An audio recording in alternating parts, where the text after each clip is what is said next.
treaty is based around three core pillars, and I would like to explain three pillars one by one. A global just transition. These are the three pillars of the treaty. A global just transition, that is ensuring there is adequate finance and support to countries, including those across Africa, to transition their energy systems and their economies away from reliance on fossil fuels to more prosperous and wealth-creating sustainable industries. The second pillar on non-proliferation, or simple word, ending expansion of new fossil fuel projects that are likely to become stranded assets in the near future. And lastly, a fair phase-out.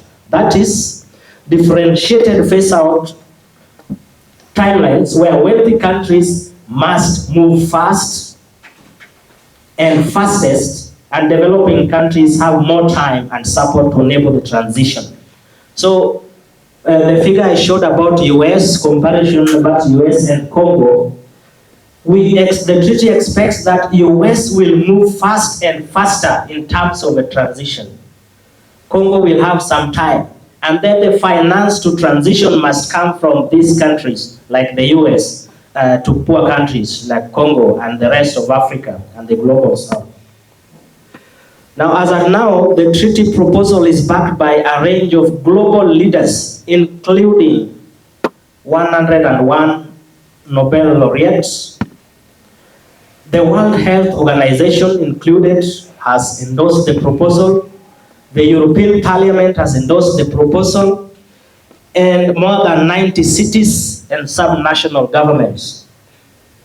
Now, cities, like the first slide, you saw that only Malawi and Mzuzu, Lilongwe and Mzuzu cities in Malawi have endorsed this treaty, right? And here we have more than 90 cities and sub-nationals. Sub-nationals in Kenya, we can equate them to counties.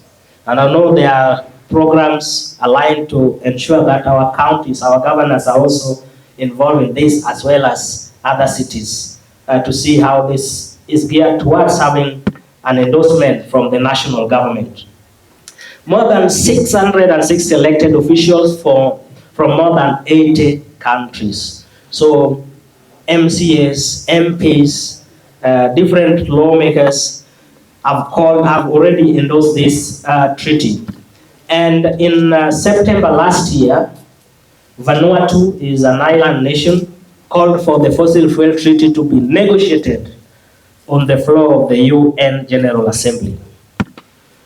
Vanuatu was shortly supported by Tuvalu, and as at now, we have 13 Pacific nations doing amazing work, great work in terms of mobilizing for this. And we hope that we are going to see additional endorsement at the New York Climate Summit, and we hope that Kenya will be amongst these countries, and we want Kenya to be the first country in Africa to endorse this treaty. And as faith leaders, we know, yesterday I was in a meeting with some people, I see one of them or two of them here, and I made this joke, that it's not a joke, it's a fact, that if you want to meet Kenyans, if you want to meet the masses, two places. Go there, you will meet the masses. One is a place of worship. You will meet the masses there. The second place is a place of entertainment joints. You will meet them there. But today I want to add the third one. I don't know if this has changed or not, where we have political figures dishing out handouts. I'll add that one for today. Now, the second place, the first place is the place of worship. So that's why we have faith leaders here today. We want faith leaders to help us ensure that our faiths endorse this treaty, but also mobilize our communities to ensure that this treaty is known and it reaches the president. What has been done as of now, there has been a high-level engagement with the treaty, with policymakers in Kenya, with the climate envoy for Kenya, and as well as different CSOs and faith-based institutions. And today, we directly asking faith leaders, help us reach to the president, help us reach to the communities to ensure that Kenya sets the way. Kenya sets the path across Africa. And as we know, President Ruto is championed as the champion of climate in Africa. And we know that being Kenya, as of now, by 2030, we are expecting to reach 100% renewable energy. If we have this treaty supported by the president, then we also going to have something to hold the president accountable that we are now part of this treaty proposal. We must reach that 100% by 2030. And that's why we need each person's help and this constituency as the faith leaders today. And of course, so there has been phases of this. These are phases of engagement and in which we are open to explore ways in which we can make this proceed further. So to end this presentation, sorry if I took long, I have this joke also. I want to replay it. It's a rewind joke. I don't know who said it, but it's one of my friends. If you are here or if he hears it somewhere else, forgive me. That if your absence cannot be felt, then your presence is not necessary. Let us make our absence be felt in this treaty. And let us not be absent, but if we are absent, let it be felt, but let us be present and be needed where we are. Thank you so much. As we take on our next presenter, who needs no introduction, especially among the Laudato Si movement, and she's going to take us through the importance of fossil fuel treaty for faith groups. That is Ashley Kitisia. So the reason why I say she needs no intro, she's a household name within the interfaith movement, but it will be good to do justice to Ashley. And you know, Ashley, her full bio reads, and I don't want to add anything because it's already spot on. She's an African program manager at Laudato Si movement. She's a strategist with a proven track record of successfully driving important social initiatives in sub-Saharan Africa. Good people, good morning. Thank you so much for that wonderful introduction. It is an honor to be here in front of you today and acknowledging also my seniors. Thank you so much. And thank you for the opportunity from the Fossil Fuel Non-Proliferation Treaty Initiative to come here today to speak about the issue that goes to the very heart of faith and our responsibility as stewards of creation. This is the Fossil Fuel Non-Proliferation Treaty. As faith communities, we are called to care for creation and to protect the vulnerable. These two principles are deeply intertwined in our response to the climate crisis. At its core, the Fossil Fuel Non-Proliferation Treaty seeks to address the root cause of the climate crisis by tackling unchecked expansion of fossil fuels, that is oil, gas, and coal, that is driving climate change and also worsening environmental degradation. This treaty calls for 3 actions: ending new fossil fuel expansion. It calls also for phasing out fossil fuel production.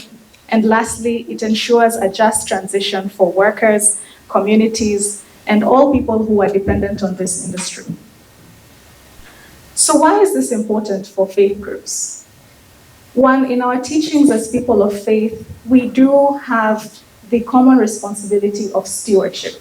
This cuts across all the faiths. Christianity, Islam, Baha'i, we all care about our environment, and we do acknowledge the elements and the importance of having the care for our common home intertwined in our various practices, our religious practices, prayer, baptism, etc. So the cry of the earth is intertwined in our sacred texts. We do talk about the goodness of the world. We talk about the gift that was given to us by God. And so from the rising sea levels, the deforestation and the impacts of climate change that we experience today in our planet, as people of faith, we have a moral duty to protect this creation, this God-given gift to us. And the Fossil Fuel Treaty gives us a tangible way to do that.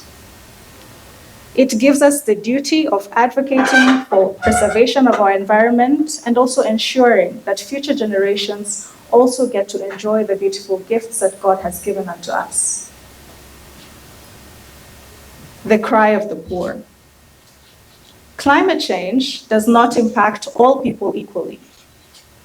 The poor and the vulnerable, those with least resources, are the ones who experience the devastating effects of climate change.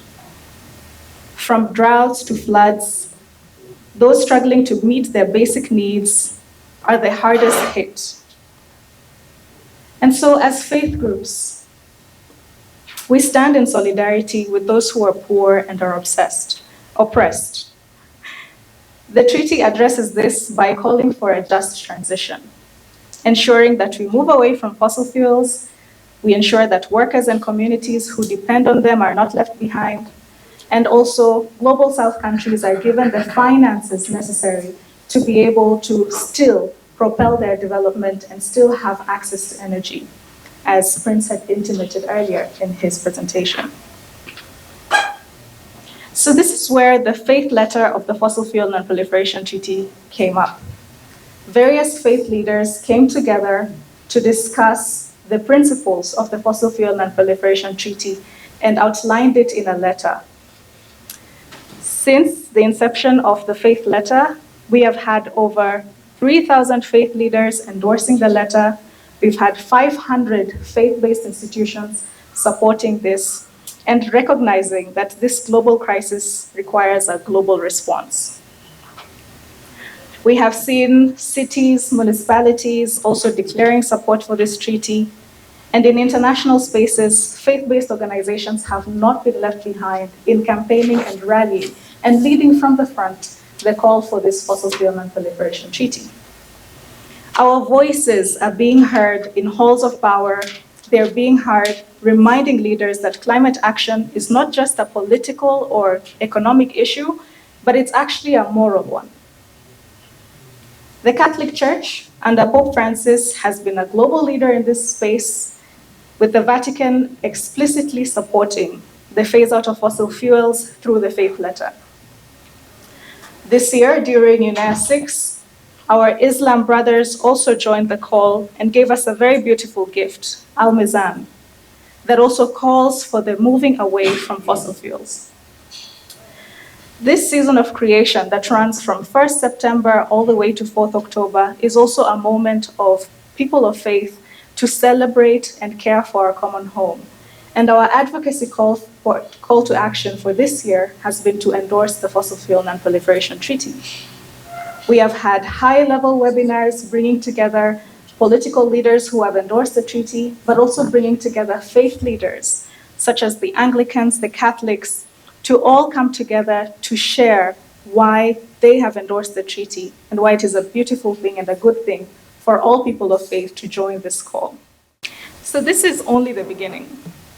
With more faith communities standing up and raising their voices, we can amplify the call for a Fossil Fuel Non-Proliferation Treaty and ensure that our leaders act decisively. So as faith groups, we have the moral clarity to advocate for what is right. And the Fossil Fuel Treaty aligns with our values of justice. It aligns with our values of stewardship, and it aligns with our values of compassion. We are making progress, but there's still much more work to be done. We must continue to build this momentum, to engage our communities, to engage governments and other international bodies to recognize the urgency of this treaty. We will build a future that honors creation and that ensures that the poor and vulnerable are protected from the ravages of climate change. And let us rise to this sacred calling and work for the world we want to leave for future generations. Thank you so much.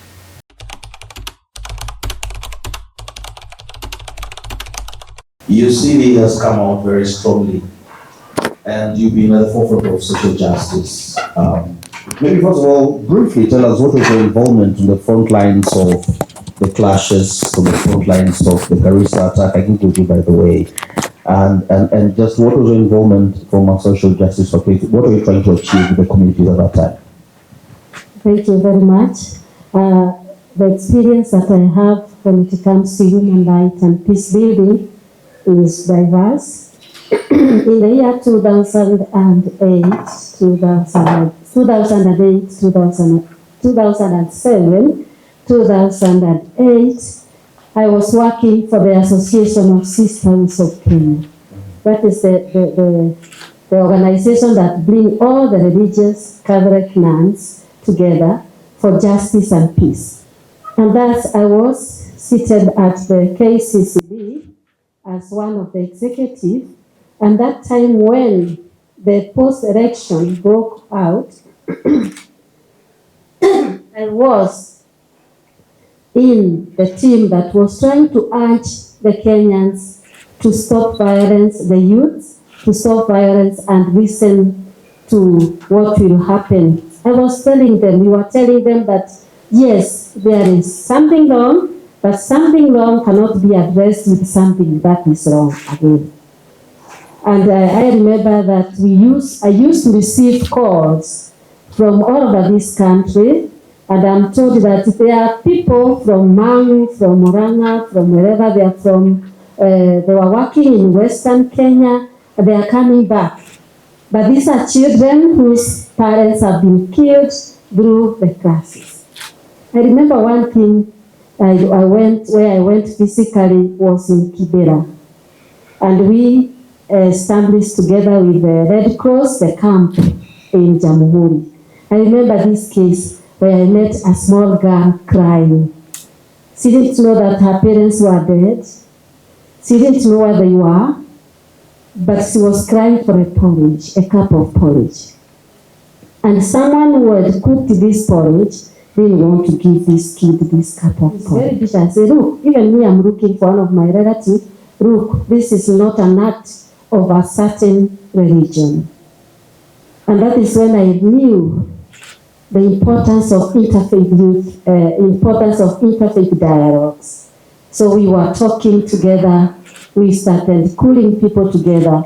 You find Muslims are very good in giving food when there is need, emergencies. And when they were coming there, anybody will see them, then you see someone, I saw one slapping a lady. So I come in and say, she's not the one who killed your son or your daughter.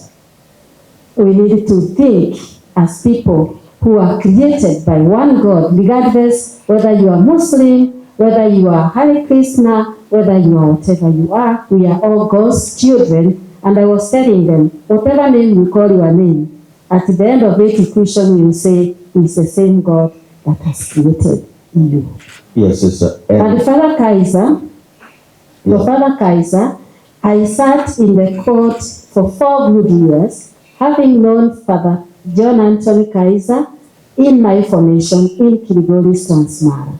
And having known that somebody like Father Baro here has done theology, has studied the cause of death and what he should do as a pastor, and that he can never commit suicide. And therefore, this priest we were made to believe that he committed suicide by the FBI, their own biggest arm of law in America.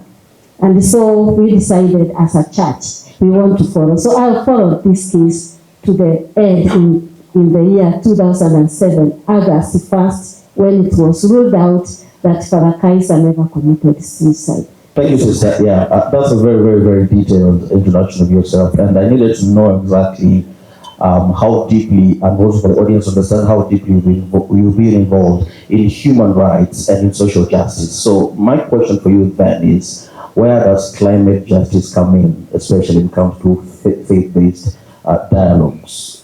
Where do faiths, people who are sitting in front of us, bring their faiths and the dialogue into fighting for climate justice at the intersection of human rights?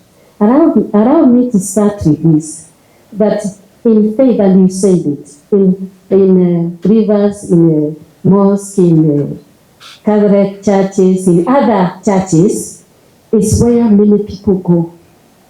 And thus, when there is an effect of like there is drought, the first people to receive this cry are the faith leaders.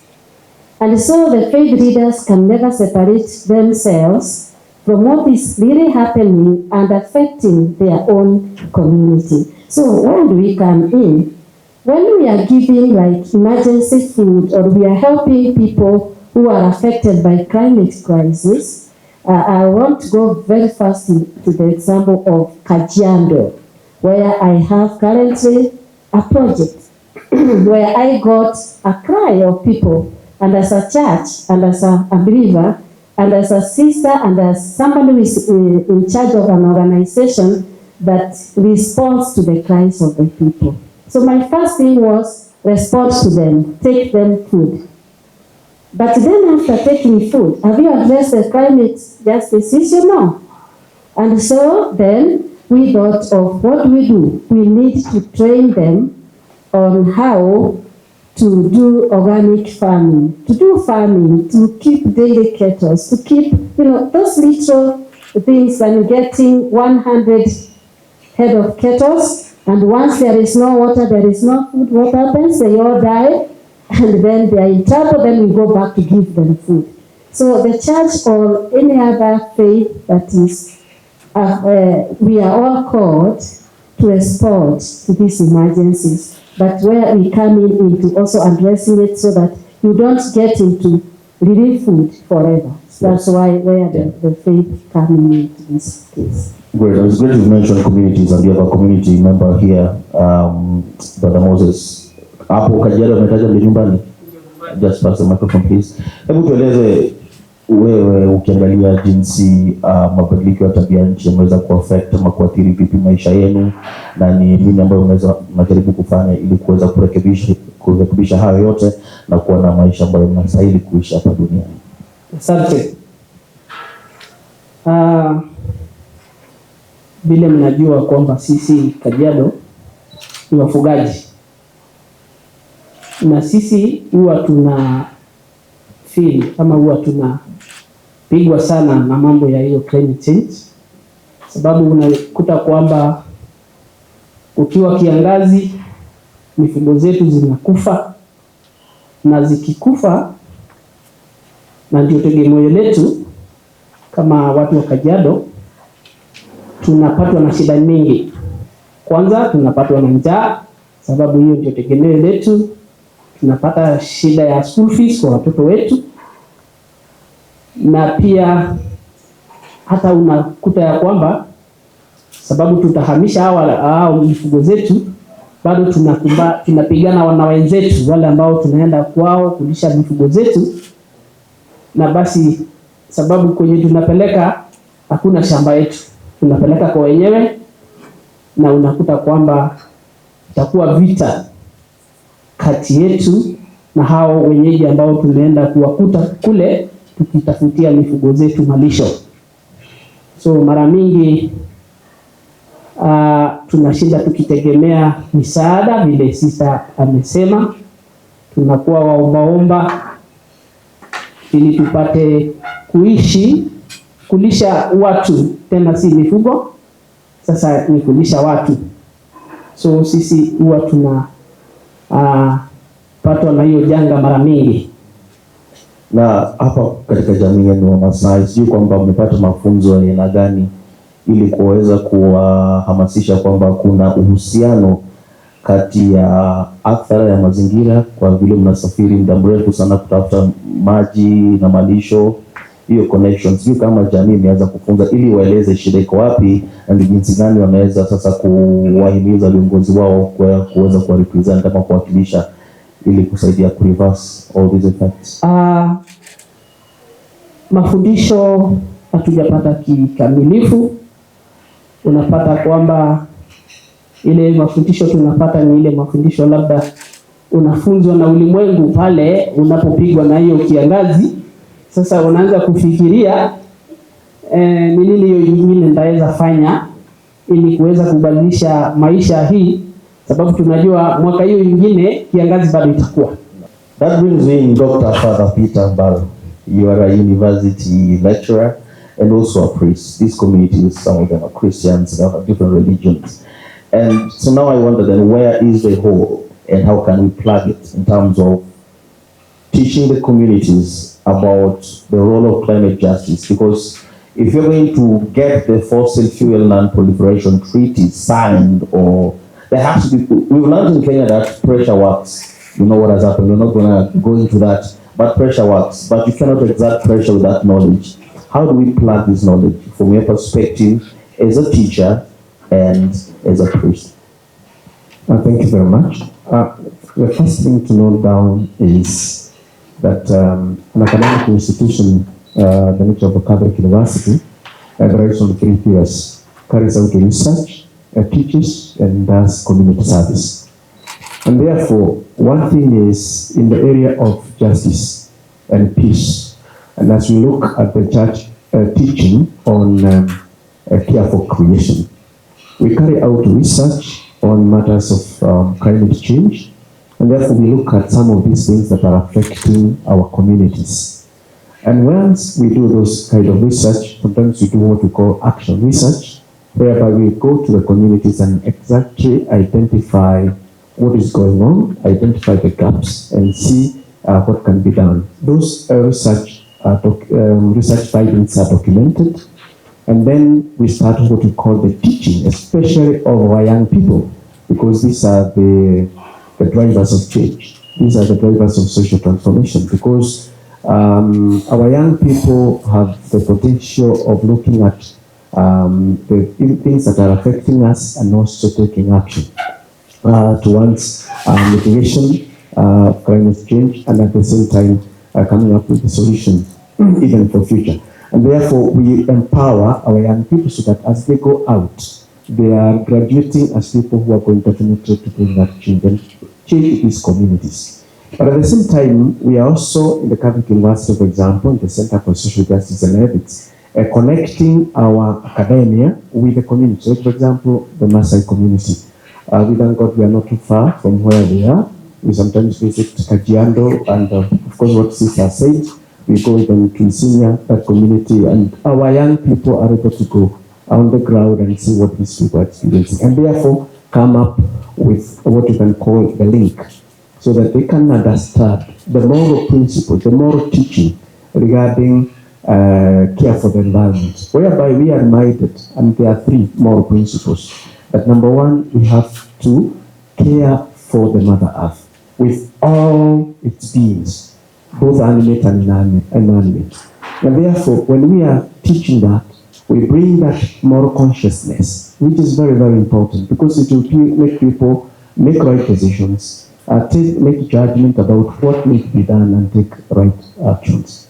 Then number 2, we are reminded that we have to respect everything that has been created, because God created everything with a purpose. And I think all religions of the world underline that fact. There is no one being of creation that wasn't created with a purpose. And there is that what we call interconnection, the biodiversity. We talk about the biodiversity. And that means that when now we are talking about fossil fuel non-proliferation treaty, we are looking at also how when we invest and we use these fossil fuels and everything that comes from it, how are they affecting that which God has created? How is that affecting biodiversity? And that's what we bring to the consciousness of our young people, to the consciousness of the community. And number 3, the other teaching is that we have all to make sure that goods of creation are equitably shared. And when we talk about equity, we are saying that there is no community that should be, suffering from lack of, provision of the basics of their life. Yeah, and obviously, it looks like there's a lot of work to do, which brings you in Hakim here as well. You represent, if I'm not wrong, the fastest growing religion in the world. Vast communities in Africa, in Kenya, even in Europe. And I just wonder, what does Islam teach about fossil fuel, climate justice, fossil fuel, non-proliferation, where the gaps and what really needs to be done to get everybody on board, not just in Islam, but also across the religious hemisphere? Okay, thank you very much. So for us Muslims, we have ecological document called Al-Mizan, and it draws its principles and the way it operates from our religious book Al-Quran and the Sunnah of our Prophet Sallallahu Alaihi Wasallam, Muhammad. So what it does is that the document tries to challenge both the Muslims and non-Muslims to actually be conscious of the environment and seek solutions from the teachings and values of Islam. So so far so good, because we know that majority of the OPEC members, they are Muslim majority countries. So we have been sensitizing our ummah, our communities, the needs to actually talk about the fossil fuels and the danger in our environment. What dangers it impacts to our environment. For instance, we can say that fossil fuel has actually contributed majorly on the global warming. The increase of carbon dioxide in the atmosphere. So we are telling our communities that they need to embrace green energy, which is clean and more cheaper, and actually it will benefit even the coming generation, the future generation. So it is sustainable. So us as Muslims, for instance, like Subken, because it is a umbrella body that looks after the what we call the well-being of Muslims in Kenya. So we work closely with other Muslim organizations and societies, and we advocate for the reduce of fossil fuel in our daily lives. So we also partner with other organizations that advocate for clean energy, for clean cooking, and clean living. And also we go further even to our schools. We impact to our young ones the benefits of embracing climate action. For instance, we do what we call adapt a tree. We do that so that we want to increase what we call carbon sinks in our environment. So we do tree planting. We also partner with organizations like KWS, who have come very handy in distributing seedlings to our communities, and also we work with even non-governmental organizations who sink boreholes in our communities. But what we emphasize to them is that when you are sinking a borehole, make sure that the borehole or the shallow wells are being powered by clean energy. For instance, wind energy and solar energy. Yes, and it seems to be a very deep document, especially on the environment. I'm curious, how often is this taught on Fridays? As a Christian, I will tell you that, and I'm a Catholic, I don't know how many times I can count where environmental consciousness is taught. Even when we are taught about love, we usually taught about love for your neighbor, love for yourself, and very rarely do you get to digest that even loving your environment is part of showing that love. I think there's a next level missing here. So I'm just curious, has it struck you, or do you see like there is a need there from your perspective, from your observation, and what can you encourage because you have different faiths here? Okay, thank you. Yeah, we have incorporated our Islamic teachings with the environment, even in our sermons, Friday sermons. And what we have done, we have brought on board our clerics and taught them what is happening in our lives today. The catastrophes we are seeing today is a courtesy of climate change. So we try to tell our clerics to look at the verses in our holy books, the Quran and the Sunnah of our Prophet Muhammad sallallahu alaihi wasallam, that talks about the need to preserve to conserve the environment. So, for instance, in the Quran, the Holy Quran, Allah subhanahu wa ta'ala says that He has set up a balance so that we should not exceed the balance. So the balance is the justice. So in everything we do, we know there is a balance. So we should not exceed that balance. When we come to climate, we know that in the advent of the industrialization, that's when we saw the increase of carbon dioxide in the atmosphere. And now the balance has been, what we call the equilibrium, has been compromised. So we want to restore the equilibrium. And how can we do that? And that's where the fossil fuel Non-Proliferation Treaty comes in. And we see that this treaty will go a long way in solving most of the problems we are seeing that touches on our environment. Beyond the pulpit, actually, we have communities. Laudato Si is a faith-based community, right? And you know, in Kenya we love chamas. There is a chama for nearly everything. Chama cha magari, chama cha sijui, chama cha donate, chama cha kugonga watu, mulota, and so on. When we speak about faith-based communities, what role do they have, especially in giving the education and awareness, especially about fossil fuel non-proliferation, and what more can they do? Well, I see Laudato Si does a lot. So based on your experiences, what do you think these faith-based communities, where I know each of these religious organizations are coming, what can they do?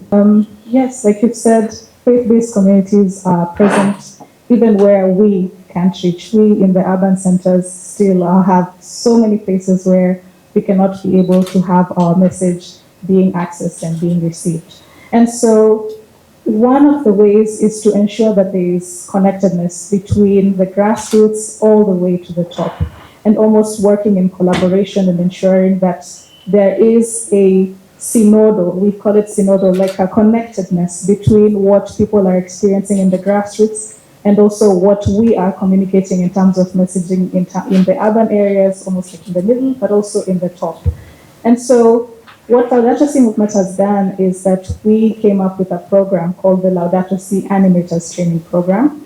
For now, it is an online program, and we train people of goodwill, all people of goodwill, on Laudato Si, which has the same principles of ensuring that there's protection, and it really aligns also with the Sustainable Development Goals. And we have these leaders who now go back to their communities, and they sort of be the beacon of hope in their communities, and we call them Laudato Si animators. And they have the capacity and capability to be able to articulate issues of climate change. We make sure that they have ongoing training, ongoing support to be able to address the issues in the grassroots. And then another challenge that we always face is that sometimes we might impose a proposal for a solution that is not taking place in the community. And this is why also listening to the community is very important. So we have to also make time to be able to consult with communities to understand how they are experiencing, for example, issues in climate change, how they are experiencing issues in policy, so that we are able to provide solutions that they can really be able to champion. Let's have a full caption of all this, because we are in Kenya, which is 95% religious. It is not a signatory to the Fossil Fuel Non-Proliferation Treaty Initiative. Matter of fact, none of the 13 countries are from Africa, which is the worst affected by the climate crisis. They are all interested in helping. How can Kenya be a champion towards getting this fossil fuel non-proliferation treaty signed? And what role can faith-based communities and societies play towards achieving that objective? So to start this, I like that the communities are involved already, and the communities represent different faiths. And I also like it that this panel also represents different faiths, including the community themselves. And so why I'm bringing this, I like the balance that the Islam talks about. And I also like what Ashley says, that bringing in consulting with the community before you implement an initiative in it. So this is part of that consultation that we are doing with the faith community. This is part and parcel of that discussion of constituencies that we are encouraged to talk about within Kenya before Kenya also says we are endorsing this proposal. And as of now, as early as now, the treaty is a proposal. We want countries to sit on the table to define what are the terms of reference, what these three pillars are going to guide us to have that. We are encouraging African countries to ensure that we are on the table, not jump in when things are already moving. Then we will start going back and say, if the US developed with fossil fuels, why not us? And Kenya has this significant position in Africa through President Ruto. Remember running the first Africa Climate Summit, the first of the first in Kenya, organized under his leadership, where, of course, we did achieve a lot with that. And having his statements promising us to go 100% renewable in line with the treaty, and also being a champion of the Africans to the outside world. We believe the influence of the president himself can also help us get more other African countries into the table as early as now before the terms of reference are started. Now the faith community, if we want the president on the table, the president goes to a certain church. Sometimes he goes to a certain mosque. Right? Sometimes they go to a certain community. And Fadi said very well that 95% Kenyans are believers, right? So sometimes they come to us, president comes to us, or the deputy goes somewhere. Let us use these opportunities. Faith leaders help us use these opportunities to pass this very important information on the fossil fuels treaty and its importance, and how it's going to uplift the face of Kenya, the image of Kenya as a climate champion. And this is also going to support what the country is heading towards. By 2030, if we are going to have that 100% renewable energy, it is possible that we have a lot to share with the countries that are going to sit on the table to define the fossil fuels treaty itself. A good comparison, the US has, I think, less than 20% renewable energy in their mix. Us, we are past 90%. The US has a lot to learn from us. Other countries also have a lot to learn from us. And so we need that expertise and experience on that table. And we also need that influence to bring in additional people. And being a key figure in the East African region, we can extend that to other parts of Africa to bring everyone on board on the table. If we have, for example, the SUPKEM in Kenya, the next time the SUPKEM in Kenya talks with, is it SUP what in Uganda? It's not a Ken, right? If it's the Catholic University of East Africa, there is a Catholic University of West Africa.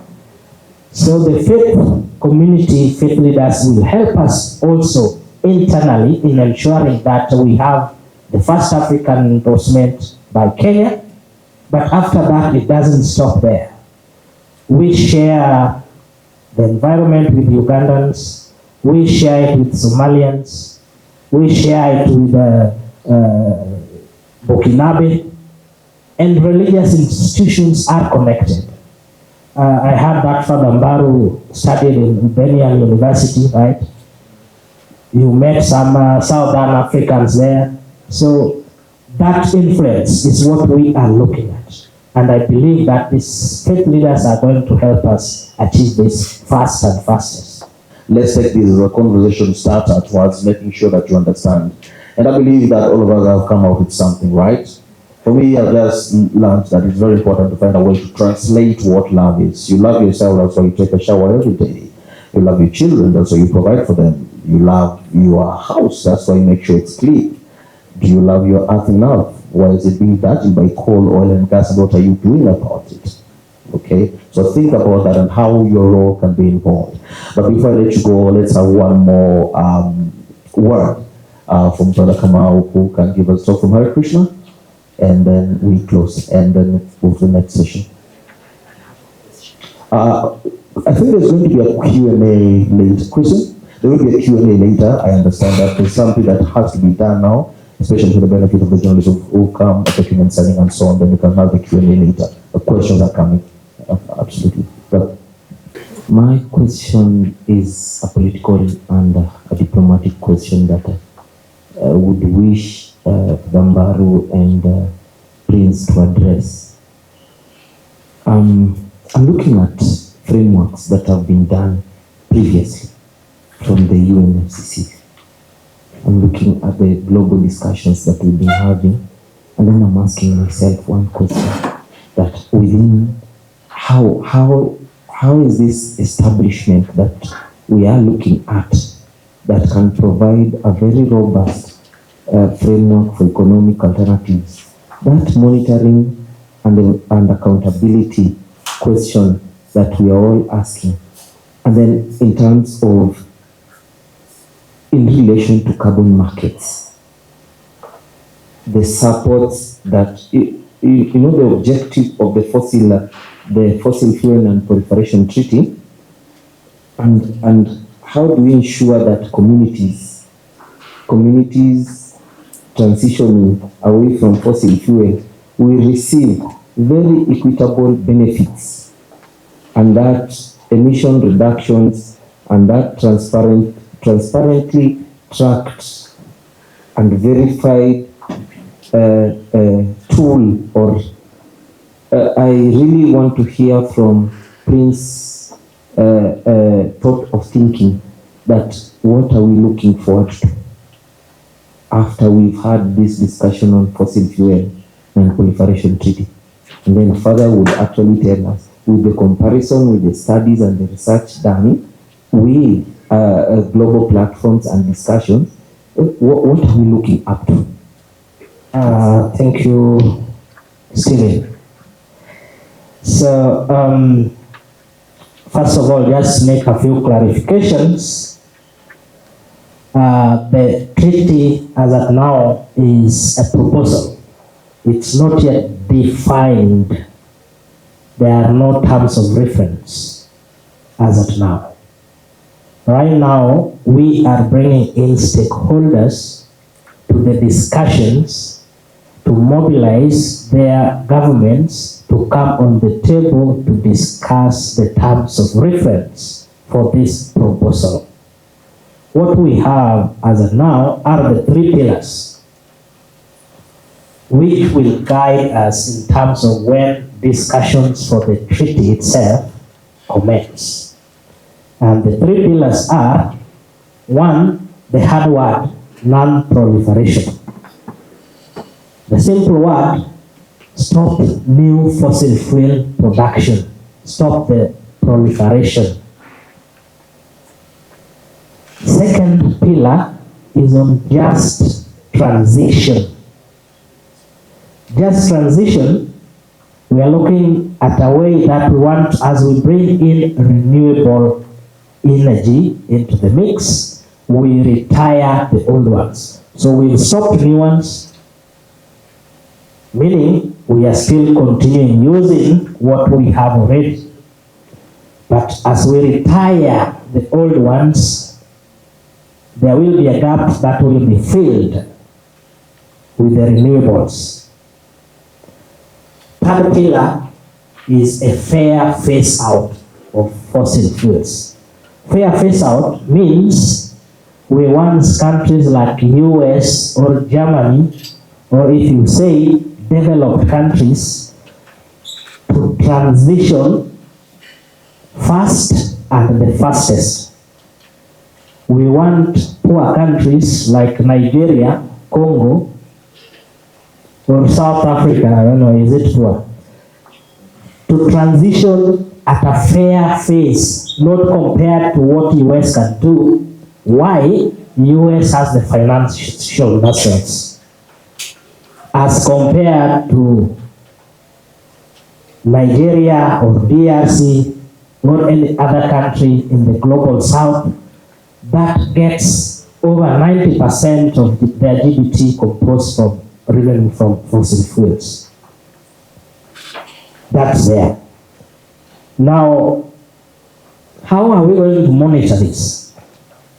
This is going to be put on the table during the discussions of this proposal. Remember, it's not a treaty as of now.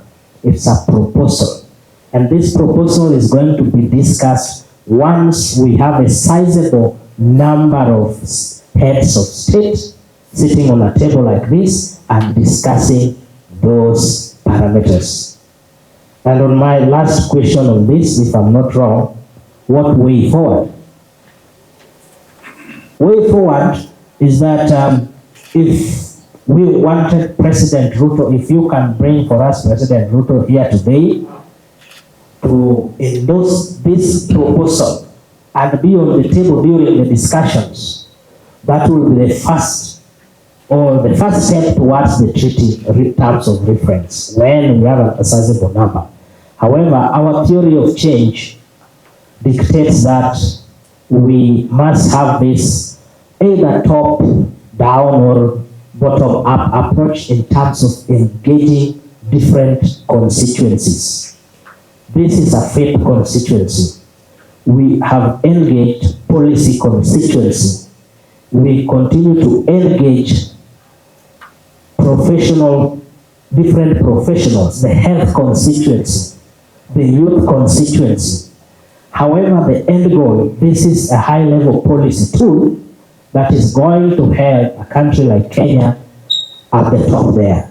Remember, I mentioned in my presentation that the fossil fuels, it's never mentioned even in a single word in the Paris Agreement. And the Paris Agreement, if I'm not wrong, has 14,000 words, if I'm not wrong, 14,000. You can check, please verify. But how do we expect the Paris Agreement to help us transition if it's fierce, if it's scared of saying fossil fuels? So this treaty will, through the 3 pillars, will ensure that the gaps in the Paris Agreement are filled. That's why we say we are helping to fill in the gaps to implement the Paris Agreement. And Paris Agreement is based on consensus. Like everyone here in the room must agree then we move forward. This will be based on the agreements made by a sizable number of countries, which will kickstart the discussions. And of course, one of the things that you are bringing out is, if all these agreements have been signed, if all these kind of forums people have been engaged in are not bearing fruits, what are we to do? And I think I will go to one of the great teachers and advocates and champion of climate change advocacy, and that's Pope Francis. In these two documents that he has given us, the Laudato Si, which of course we are now referring to now and then, and the sister document that was written after this, that is Laudato Deum, one of the things that he has underlined, and I think this is what we need to carry home as religious people, is that we must have an ecological conversion. If our leaders and ourselves as well, of course we start with ourselves as the first constituents, if we do not go through this ecological conversion, whereby we are convinced that what we are encountering today, it cannot be sustained. We have to change and look at our Mother Earth from another eye and from another angle. And therefore, slowly by slowly, start changing the way we do things in the smallest way. Like, for example, we are talking about fossil fuel. For example, I have a small car. Do I have to drive it even when I don't need to drive? This is like an ecological conversion. If I need to look at the things that I'm doing in my home, what are things that I need to do in order for me to bring about change? This is what we need to do. And we need to bring this consciousness in all levels of our society and in all levels of leadership, and especially in governance. Those leaders that matter, these are the people that we should target. And I like what Papa has said. We were able to bring the president, but since perhaps you may not be able to bring him in this kind of a forum, who else can come and that can, take this message to him, that we need to lead this document and understand that this is the way the world is moving, fossil fuel and Non-Proliferation Treaty, and by the time it will be appended, signature by all the leaders of the world, that Kenya will not be left behind. Who are the people who can carry out this message? These people need also to go through what we are calling here ecological conversion. They have to be convinced. And I think what we are doing today here, we are building masses of those people who are convinced. I know that some of us will say, why preach to the converted? Well, these are already converted. But I believe that once we go out, we are going to bring on board many other people. How are the communities to benefit? We need again to bring our communities to understand when we are talking about mitigating or responding to climate change, what are the immediate benefits? Like our brother here, Moses, he has already, I hope that I got your name right.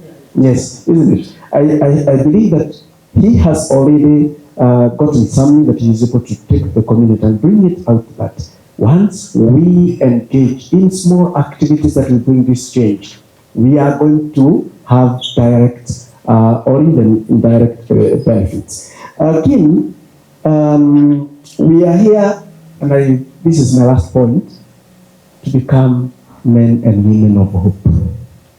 We know that people say that hope is not a strategy, but it is when we hope that we bring in strategies.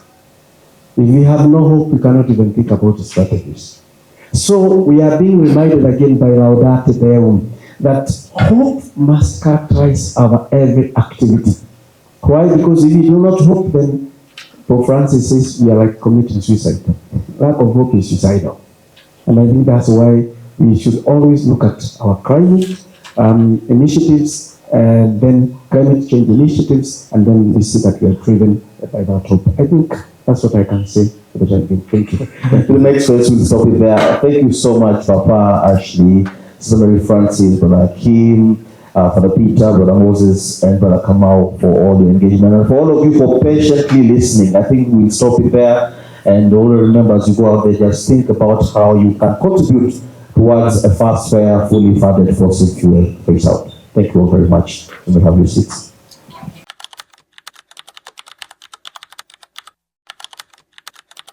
Statement Faith for Action for a Just Climate Future, an interfaith call for Kenya to back a fossil fuel non-proliferation treaty.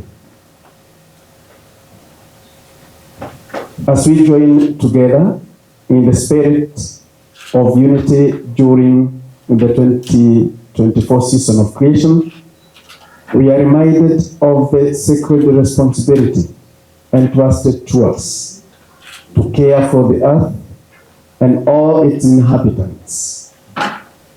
In this time of reflection and prayer, we call upon our faith as a source of strength and guidance, particularly in addressing the urgent climate crisis that threatens both our common home and the future of our children. Kenya, our beautiful nation, has been richly blessed with the wonders of creation, fertile lands, abundant wildlife, and a resilient people. Yet, we stand at a crossroads, facing environmental degradation, rising temperatures, and the increasing devastation caused by climate change. The call to act has never been more critical.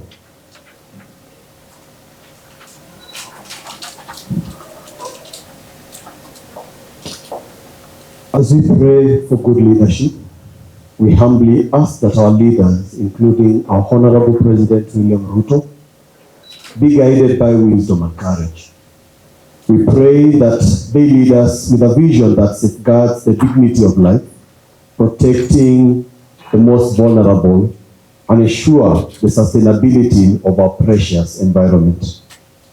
We specifically call on our government to take a bold and historical step by joining the call for a fossil fuel non-proliferation treaty proposal. This proposed treaty provides a roadmap for a global transition to renewable and the phasing out of harmful fossil fuel production, which is accelerating the climate crisis. And it is rooted in the values of justice, fairness, and care for the earth that resonate with all our faiths.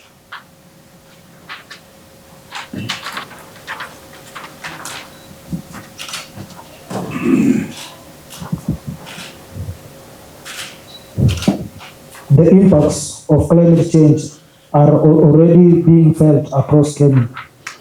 Droughts, floods, and food scarcity threaten our communities, particularly those who are most vulnerable. The burning of fossil fuels is not only responsible for the majority of carbon emissions, but also for the local pollution that endangers our health, agriculture, and water sources. It is our moral duty to act now, not just for ourselves, but for the future generation. Faith institutions across the globe have already taken steps to divest from fossil fuels, reflecting a shared commitment to ecological stewardship. Now, we turn to our leaders and our Honorable President to champion this cause by joining the call for fossil fuel non-proliferation treaty and ensuring a just transition to renewable energy for all Kenyans.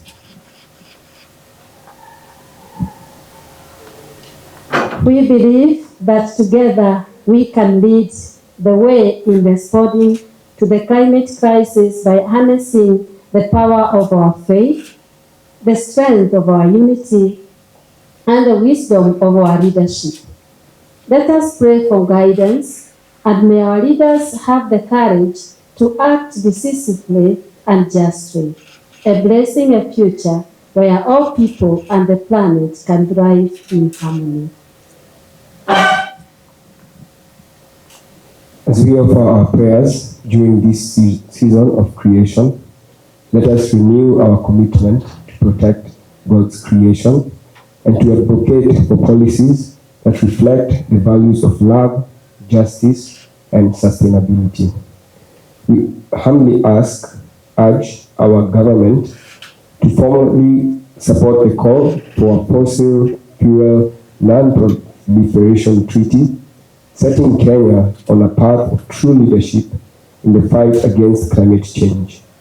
May God bless Kenya, our leaders, and all those who strive for a much more just and sustainable world.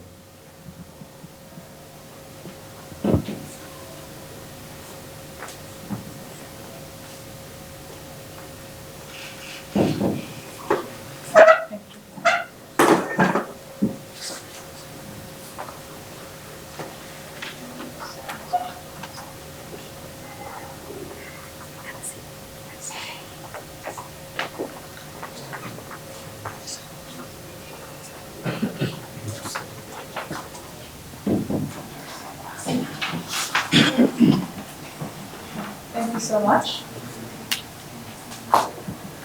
Thank you so much. And that is a call from our faith leaders to endorse the Fossil Fuel Non-Proliferation Treaty. It is a timely call, and we are now open to endorsements. Faith leaders across the room are all welcome to join us in signing this statement and for further action. Thank you so much.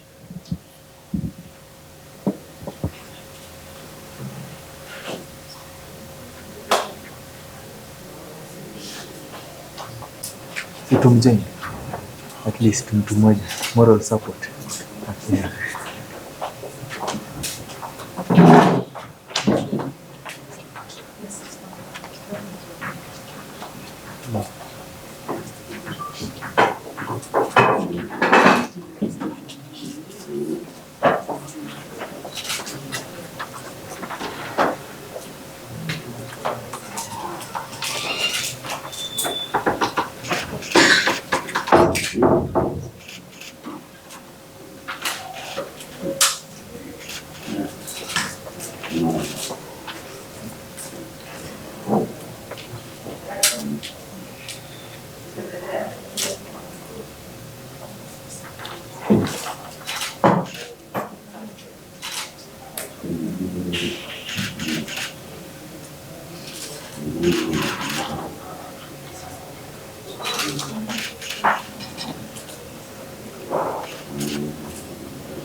Now look at the cameras and this mic.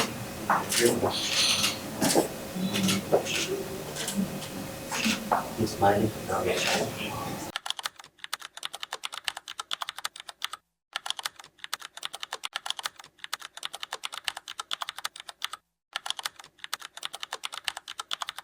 Thank you so much. My name is Ashley Kitisia. I am the Programs Manager for Africa at Laudato Si Movement.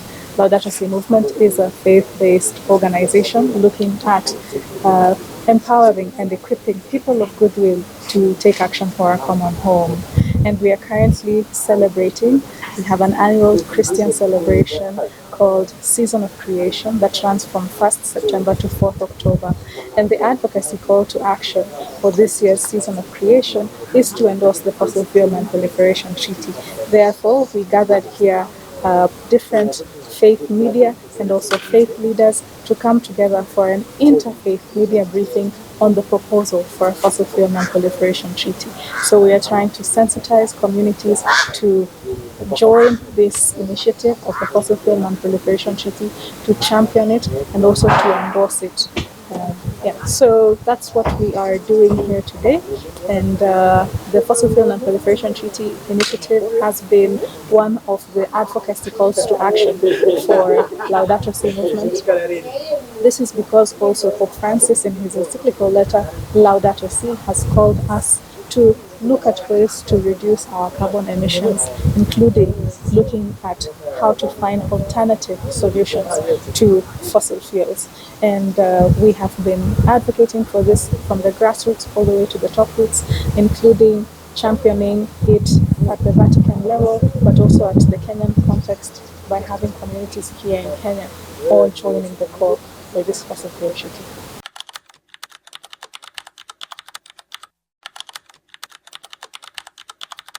Yeah, so the principles of the Fossil Fuel Non-Proliferation Treaty are a supplement to the Paris Agreement. So the Paris Agreement, which came out in 2015, was a document that looks at addressing the climate crisis, but it doesn't address the root cause of the climate crisis, which is fossil fuels.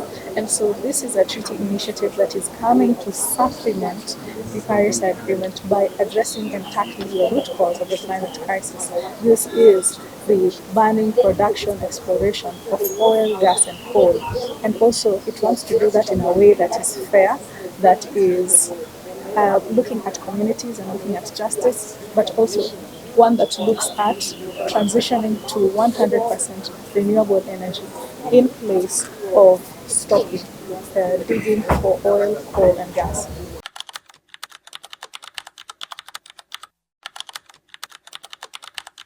One thing about extractivism, and when we look at what has already, like the amount of fossil fuels that we already have, some countries, no, actually most countries have enough coal, oil and gas to be able to meet their energy needs during this transition. So because of years and decades of extraction, there has already been surplus stored amounts of fossil fuels that can be able to supplement the energy needs of these countries that are oil and gas rich and coal rich, and ensure that also they tap into renewable energy. When we talk about transfer of technology, we've had developed countries such as China leading in terms of the infrastructure available to be able to make it possible for countries, for example, that are resource rich to be able to take that technology and also be able to utilize it in a way to cater for its energy needs. And so the question about whether countries will, for example, not have energy access because they are heavily dependent on fossil fuels is not really the case. They have already existing surplus of renewable energy and existing surplus of fossil fuels to be able to cater for their developmental needs and their needs as they transition away. Of course, there are industries that heavily rely on fossil fuels. We still need fossil fuels for lubricants, and construction of roads, for example, but we tend to utilize these fossil fuels in a way that is not useful, but in a way that is almost wastage of these resources. So also supplementing and transitioning away is very helpful in this case, because countries will look at addressing the key and immediate aspects of their energy needs that can be provided for by renewable energy, and then ultimately now phase out and phase down completely away from fossil fuels.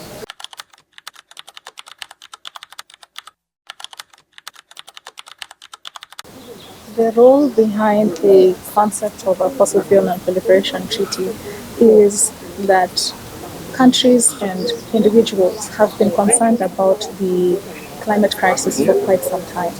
And we have been looking at different solutions like tree planting, like cleanups, like the plastics treaty. And so the fossil fuel non-proliferation treaty is just an additional solution that exists to address the climate crisis. And the unique thing about the fossil fuel non-proliferation treaty is that it is an initiative that will come from the states. This means that there is the ability of all countries to decide what type of treaty that they want in this fossil fuel non-proliferation treaty. It is an initiative only. We have proposed principles, but in terms of the text, we can have a treaty that is now informed by the perspectives of the civil society, from governments, scientists, etc., all coming to formulate what this treaty will look like. It is also an initiative that looks at moving away from false solutions. We've had a lot of initiatives that have come up that do not necessarily address the root cause of the climate crisis. And so the Fossil Fuel Non-Proliferation Treaty comes to address the root cause, which is fossil fuels, but also doing it in a fair way that is inclusive and that looks at promoting renewable energy and ensuring that there is energy access to as many people as possible.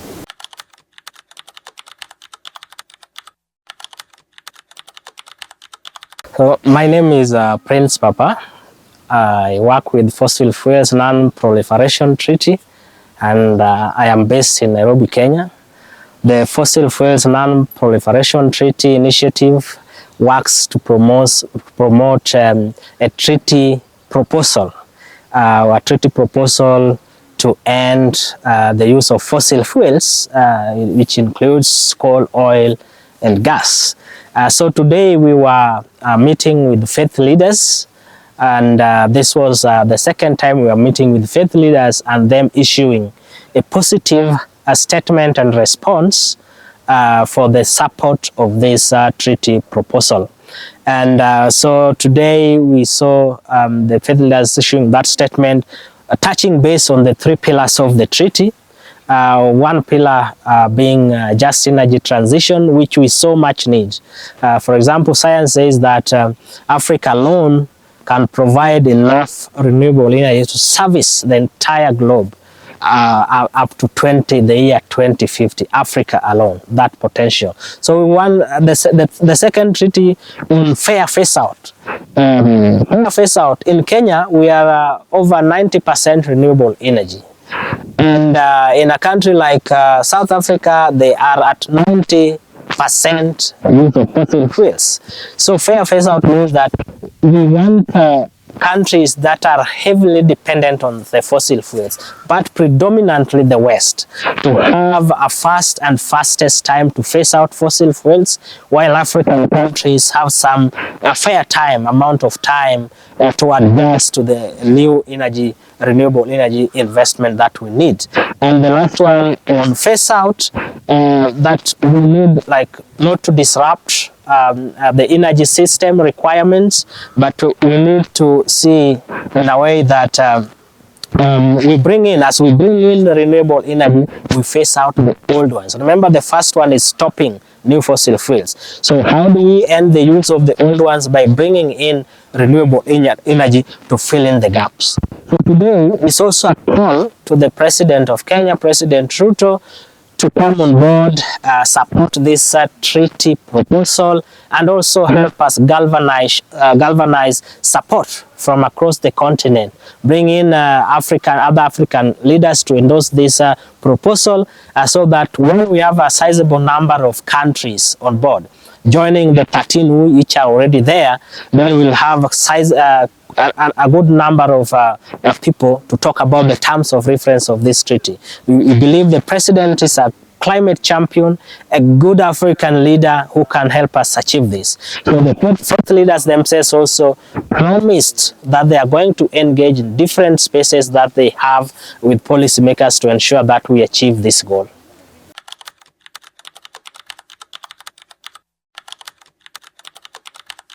Thank you. So for us at the treaty, we focus on the 3 pillars. One, just transition, non-proliferation, or a fair phase out. But in general terms, we believe there are some solutions to climate and solutions to climate crisis. And in terms of carbon pricing, carbon markets, and so forth, we have, of course, good solutions that we support, some that we don't support. Some are distractions from the real issue. Some are false solutions from the real issues. That's why in a just transition, we talk about just two things: stop, phase out, bring in renewable energy. Give them the finance, and for us, the finance that we are talking about is paying for the damages that the West have caused, and it's coming in terms of grants and not loans. In terms of technology, bring in the renewable technology, let the cost be cheaper. And of course, sharing here and there on how we can, for example, Kenya sharing, how it has managed to achieve a 90% renewable energy. So the carbon markets and pricing and so forth, we are not so much into that, but there are solutions that are meant to distract us from achieving the main goal that we have.